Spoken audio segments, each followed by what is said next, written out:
तो स्वागत है आप सभी का हमारे चैनल एसपीपी इंस्टीट्यूट में। मेरा नाम है कीर्ति राघव और आज हम बात करेंगे इंडिया और ताइवान के रिलेशन के बारे में कि अभी इनके बीच में कौन सा ऐसा एग्रीमेंट हुआ है और किस टॉपिक से रिलेटेड और उसकी क्या इम्पोर्टेंस है। तो जो बच्चा हमारे चैनल पर नया आया है वो हमारे चैनल को सब्सक्राइब कर दीजिए इसी तरीके की इन्फॉर्मेशन के लिए, ताकि आपको नई अपडेट्स हमारे चैनल पर कोई भी वीडियो अपलोड होती है तो वो आपकी नोटिफिकेशन आप तक पहुँच जाए। ओके, तो स्टार्ट करते हैं। तो जो जैविक उत्पादों से लेके जो भारत और ताइवान पारस्परिक मान्यता समझौता जिसको कहते हैं मतलब MRA जो है वो अभी जो है हुआ, तो 8 जुलाई 2024 से इसको लागू हो गया और इसकी घोषणा नई दिल्ली में आयोजित भारतीय और ताइवान की व्यापक बैठक पर 9वें कार्य समूह में की गई। तो ये क्या है, ऑर्गेनिक प्रोडक्ट जो है उसके ऊपर फोकस करने की कोशिश की गई।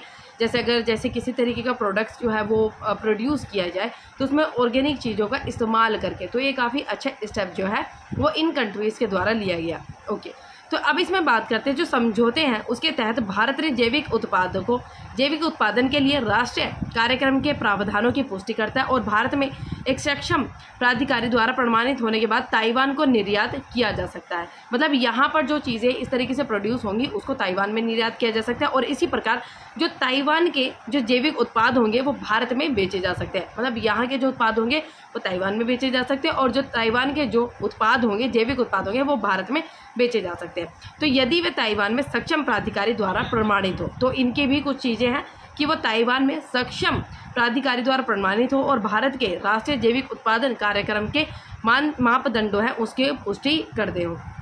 और इस समझौते से दोनों देशों के बीच जैविक उत्पादों के व्यापार को बढ़ावा मिलने की उम्मीद है। मतलब अगर इन दोनों कंट्रीज़ ने इस तरीके के एग्रीमेंट को, इस तरीके की चीज़ें स्टेप जो है वो आगे लिया है, तो बाकी कंट्रीज़ के लिए भी ये चीज़ें हैं कि वो भी इस तरीके के स्टेप्स को आगे लेने की कोशिश करेंगे और कंट्री इसमें भी कंट्रीब्यूट करने की कोशिश करेंगी कि वो भी ऑर्गेनिक प्रोडक्ट्स इस तरीके की काम जो है वो आगे करें।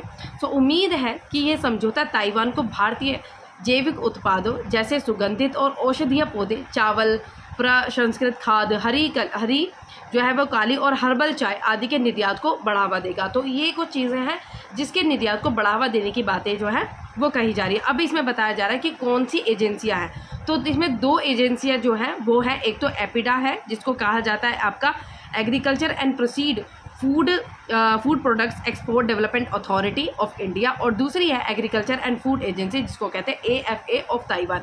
जो AFA है वो ताइवान की है और जो एपिडा है वो इंडिया की है। तो 2 जो हैं वो इसमें इंक्लूड जो हैं वो किए जा रहे हैं।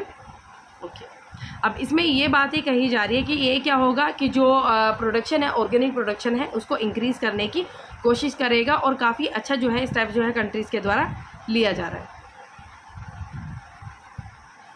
अब हम बात करते हैं भारत और ताइवान के संबंध के बारे में कि इनके जो है दोनों कंट्रीज़ के रिलेशन किस तरीके से। तो ये काफ़ी इंपॉर्टेंट टॉपिक हो जाता है अगर जो बच्चा इंटरनेशनल अफेयर्स के लिए इस वीडियो पे आया है, जैसे इंटरनेशनल रिलेशंस के लिए।